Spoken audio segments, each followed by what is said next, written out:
Good morning, everybody. Hello, how are you?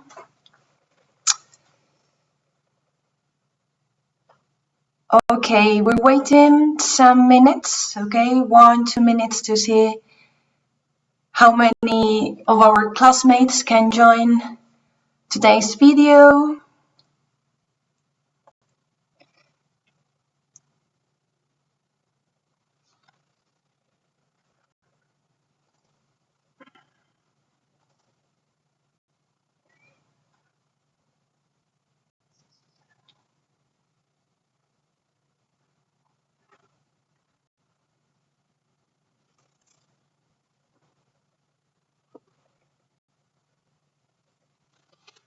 Well, while we wait these 2 minutes for other students to join, I want to show you a project in which I am involved, okay? Because I think it's going to be very interesting for you. I'm going to show you what I'm doing.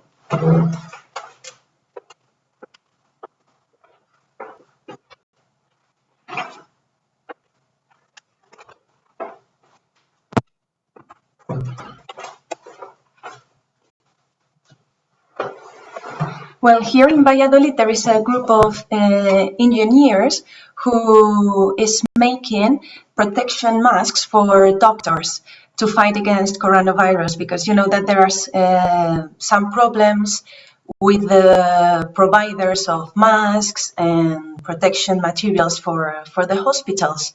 So I don't know if I told you that I've got a 3D printer at home. So I joined a group of engineers who are designing these protection masks.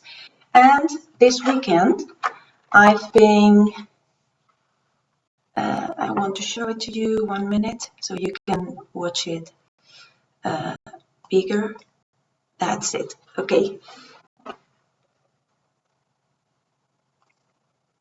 That's it. So this is what I'm doing at home. I'm preparing this type of protection masks with the 3D printer. I print this like the base, okay, of the mask with the 3D printer, and then I asked a library for collaboration, and they gave me these plastic screens to be joined to the base. And then another shop is collaborating with the project and is providing us with these elastic bands. So during the weekend, we have produced 22 of these masks at home. But with all the rest of engineers who are working in this project, we have provided around 1,500 masks during the weekend. So I just wanted to show it to you while we wait for the rest of the people to join the class. And that's it. I'm very proud because sometimes you feel useless at home and you think, what can I do? What can I do? So I think this is a great initiative, and all the hospitals, doctors, and old people's residences who are receiving them, they are very happy with our help. So this is making us feeling very, very good. All right. So after explaining you all this, okay, we're going to start with today's plan. Let's see how many people. Okay, 7 people. That's excellent. All right. So here we go. All right. Electraland. All right. There is a new objective. Okay. Practicing with circuits. So we're going to continue today with electrical circuits. All right. Let's read the story. Good morning and welcome to a new practice in our virtual laboratory. Today we are going to continue learning about electrical circuits, basic components or elements of an electrical circuit, and how electrical circuits work. Let's start. So we go to Tarea. Well, the planning for today, first of all, we're going to mark exercises 4, 5, 6, 7, and 8 from the competence photocopy. So by clicking on the link, all right, where is it? Here, okay. You find the solutions to the exercises that we did last week, all right? I know that exercise 4 was a bit complicated because you had to look for the word that fit into the spaces, okay? So we're going to read the answers very quickly, and I'll try to explain you, okay, the words. If you have any questions, as I told you in the document, in the Drive document, please send me a private message in Classcraft and I will answer your questions, okay? So this exercise was about how lightnings are produced, all right? And it says that fast-moving ice and water particles bump into each other in a storm cloud, okay? So when there's a storm cloud, like an electrical storm, all right, we have small, tiny ice and water particles that are inside the clouds that bump into each other, okay? That is the expression, bump into each other. This creates static electrical charges, okay? Remember that electrical charges can be positive or negative. When the charge is strong enough, so when the cloud is charged, okay, with enough energy, this energy is released. It goes to the ground, so part of this energy, okay, goes to the ground, as we can see here in the photograph, or to another cloud, because, for example, in this part here, you can see how this energy is going from cloud to cloud, because lightnings, they spread in different directions, okay? They can go to the ground, they can go from cloud to cloud as well. It goes to the ground or to another cloud, looking for an opposite charge, okay? So remember that opposite charges attract each other. Positive charges attract negative charges, okay? So they're looking for this difference, for this imbalance that we talked last week about of charges. This is seen as a lightning bolt. The lightning hits the air around very quickly, causing a loud boom, okay? This is the sound. And this is called a thunder because there's a difference between what is called lightning and thunder, okay? One thing is the light that we see, and the thunder is the sound, which in Spanish will be trueno, all right? 3 forms of energy are released during a storm. If we go back to the first term, we can remember the different types of energy that we learned. We learned about thermal energy, electrical energy, light energy, mechanical energy, and so on. There were others. So in a lightning, there are 3 types of forms that are released. Light, sound, and don't forget heat, all right? It's the same process that we have, for example, when we switch on a lamp. The light bulb illuminates, which is light energy, but at the same time, some heat is released, okay? So it happens the same with lightning. Lightning and thunder occur at the same time, okay? But because light travels faster than sound, and again, if we go back to the first term, remember that the speed of light is 300,000 kilometers per second, while the speed of the sound is just 34 meters per second. So there is a clear difference in the speed. While the light travels very fast, the sound travels slower. That's why when there is a thunderstorm, we first see the lightning, and some seconds later is when we listen to the thunder, okay? So we continue, and this says, but because light travels faster than sound, we see the lightning before this is a mistake, sorry. It's not see, it's hear, before we hear the thunder. That's my fault, sorry. Okay, let's go to activity 5. Are the sentences true or false? Static electricity is the flow of electrons through a material. This is false, okay, because we will be talking about current electricity, because when electrons are moving, okay, from atom to atom, we're talking about current electricity, because remember that static electricity means that there's no movement.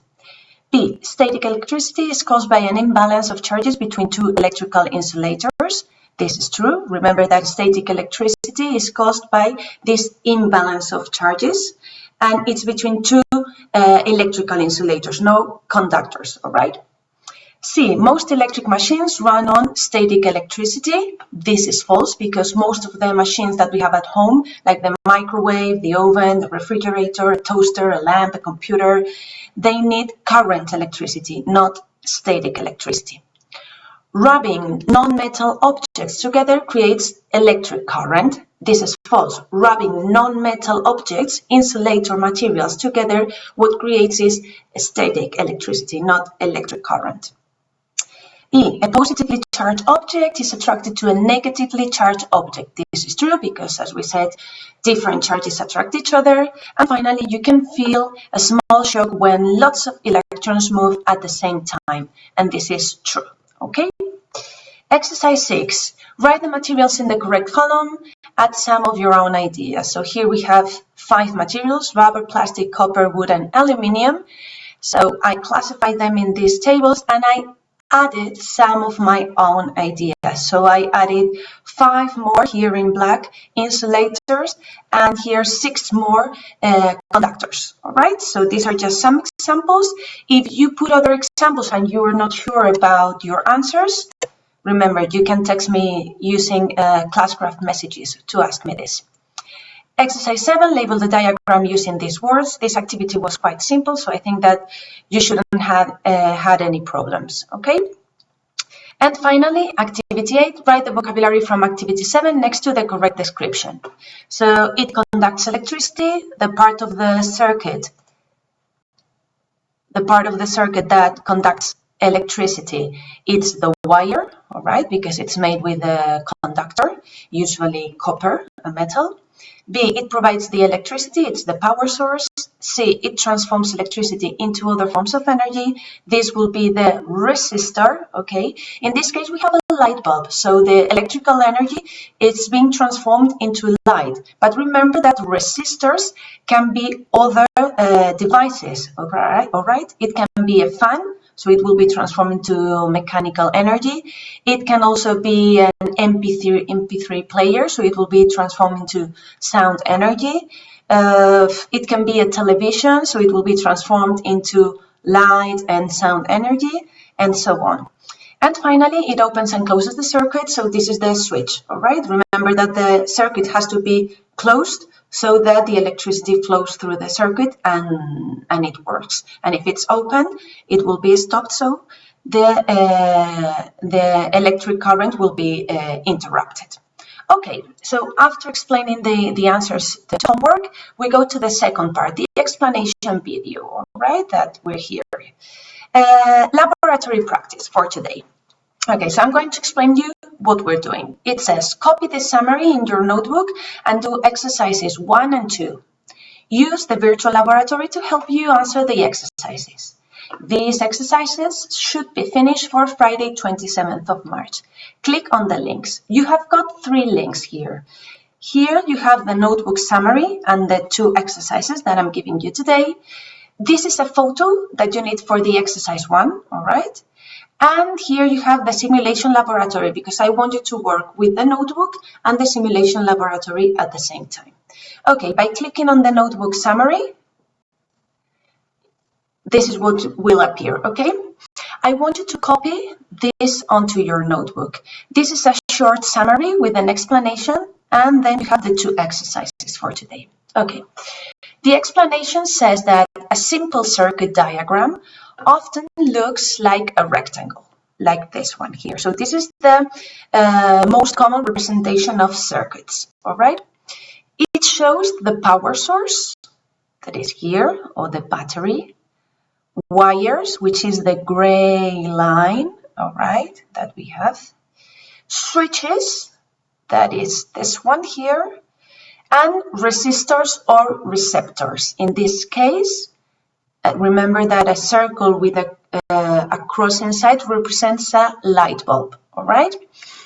And I'm going to represent this diagram into the laboratory. So you can see how the diagram, okay, will look in a real circuit. Okay, so I'm going to open the laboratory. All right. I'm going to start looking at the diagram. So the first thing I need is the power source. So I'm going to include this battery, okay? I think that you know that batteries have got two poles. They have the positive and the negative, okay? So that's why here we have the positive and the negative, all right?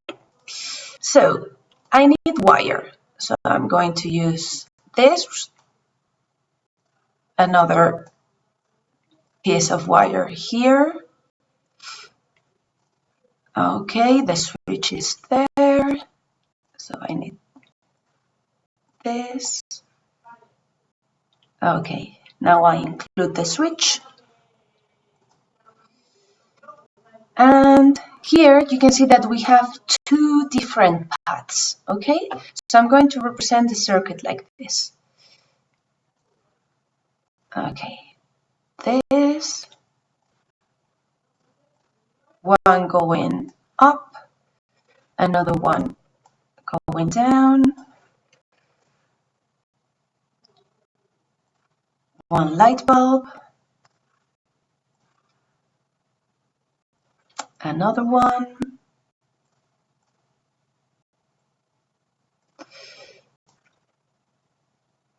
that's it.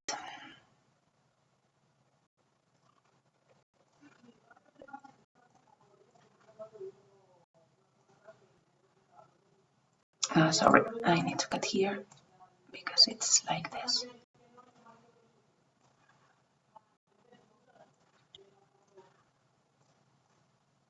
All right, and now we have to close the circuit. Okay, so this will be the real circuit, okay, that we have here in this diagram. Now, to make it work, what I need to do, remember, is to close the switch. So all the electrons flow through the wires and both light bulbs illuminate, okay, or light up. All right. Now I wanted to explain why all these elements are necessary for the circuit to work. Okay. The first thing we're doing is deleting the battery. What will it happen if we haven't got a battery, a power source, okay, in the circuit? So the circuit is working, but if I delete the battery, we see that the current stops circulating and the light bulbs don't work. It is obviously because if we haven't got a power source that provides energy to the circuit is not working. Okay, let's put it back in its position and let's see now what happens, for example, if we delete the switch, okay? So I'm taking the switch and we're deleting it. You see that if we haven't got the switch here, there is a disconnection in the circuit, so the electricity is not flowing, all right? So we need to include it as well.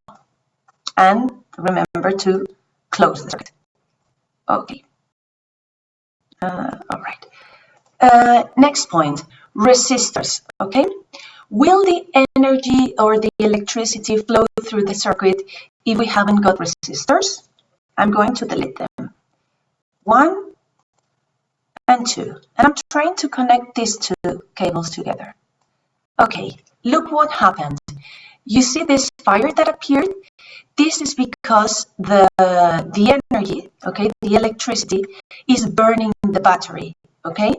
All the energy is flowing so fast that the battery is going to burn out, okay? So we need the resistor as well. Let's include the light bulbs. Okay, one moment, because I need to cut the connection. That's it, and include the light bulb here. 1 and 2. All right, perfect. Okay, so we have the circuit again working. And finally, what what will it happen if we take a piece of wire out of the circuit? What will it happen? That the connection will stop again. Okay, so here you saw, and I tried to explain you why all the elements are required in the circuit. Okay, once this is explained, okay, we're going back to the practice, and I'm going to explain you the two exercises. Exercise 1 says, look at the two circuits in the photocopy and draw a diagram for each of them. So this photocopy that I say here is the second link, exercise 1 photo. So by clicking here, this is what you will see. These two photos, okay? That's a science activity. Look at the two pictures of circuits. So here you have these two models, and these are the two models that I would like you to represent on the simulation laboratory, and then draw the diagram with the rectangle and the symbols, okay? Just like the one we have here. Okay, so I'm going to see how this circuit is built. It has got the power source or battery, a piece of wire, the switch, and then we have two lamps, okay, that are together, and another piece of wire that goes to the negative pole of the battery. All right, so I'm going to build this one first. Okay, I'm going to restart and reset, and we start battery, wire, and switch. Okay, so I include the battery, the wire,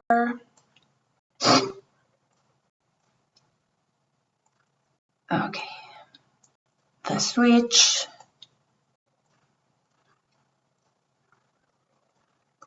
and then we have two lamps together. One, I'm going to add some wire between the two lamps, and two. And then back to the battery to close the circuit. All right, that's it. We close the circuit, and we see how the current flows and both bulbs are lighting up. Okay, so how can I represent this on my notebook? Remember that this application has got two appearances, okay, or two interfaces. So this is the real one, but if we click here in the symbols, is where we see the representation. Remember, the symbol represents the power source or battery, straight lines represent the wire, the switch that can be open or closed, and the light bulbs. Okay, remember that for the light bulbs we are using this symbol, okay, a circle with a cross in the middle. So this will be the representation for the circuit one, and I want you to draw here this diagram, okay? Perfect. Let's go now to the circuit 2. Again, we have to look at the photocopy and observe how the circuit is built, all right? It has got two batteries, all right? So we're going to try to include these two batteries. All right, let's reset it. Okay, Real Vision, and we start with one battery, piece of wire, connecting it to the other battery, then piece of wire. Okay, and again, if you look at the photo, we see that the wire is divided into two paths. Okay, the first one, I'm going to make it bigger. All right, the first one is going up, the other one is going down, and I need to include a switch on the upper path. So I'm going to add the switch here, completing the second path. Okay, and I have one light bulb in each of them. 1 and 2. All right.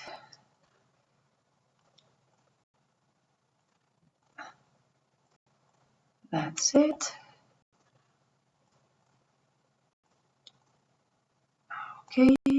and then just closing the circuit again.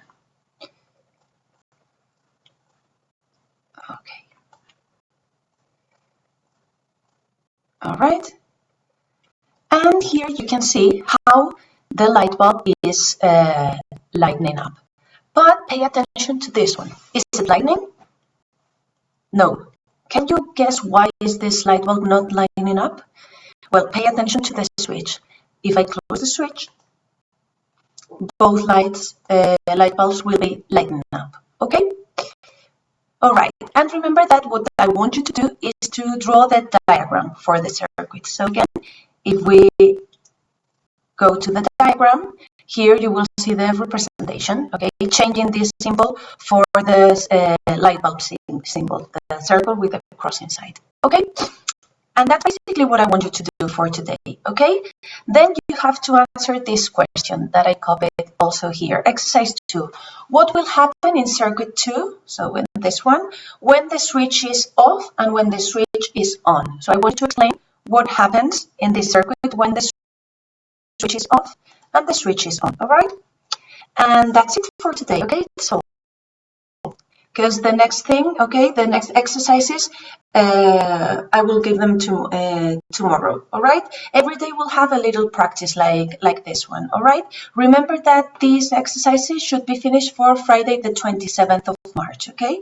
It's not necessary that you send me the photographs of your notebooks, but if you have any questions, all right, remember that you can use private messages in Classcraft to ask me anything you need, all right? Just to remember you very quickly, in FutureLearn English, there is a new objective for today that is Future Olympic Games, all right? And here you have, okay, a short history, right, that I invented, saying that coronavirus is threatening Tokyo 2020 Olympic Games, but we're going to continue training. In this mission, we're going to continue practicing the future tense. If you want to become a future champion, it's important to keep working and training. Be strong and never give up. So here in Tarea, we have practice, practice, practice. Here you have the link to the grammar photocopy. Every day I will tell you what exercises to do. We'll do 1 or 2 exercises per day, and remember to be responsible and organize your work. The exercises should be finished for Wednesday, 1st of April. So you have 9 days to complete all the exercises, all right? By clicking on this grammar photocopy link, you will see the exercises. And today's work is this one, Monday, 23rd of March. Read the grammar boxes on pages 36 and 40, and you can do exercises 1 and 2. So if you click here, the grammar photocopy link opens.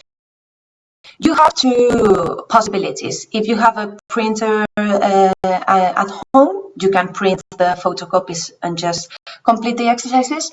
In case that you haven't got one, don't worry. What you can do is just write in the date on top of the notebook, copy the exercises and do them on the notebook. All right? And that's it. So for today, I want you to read this grammar explanation, okay, to remember the different types of future, and do activity 1, and then this is page 36. And then you go to page 40, you read the explanation as well, and you do activity 8.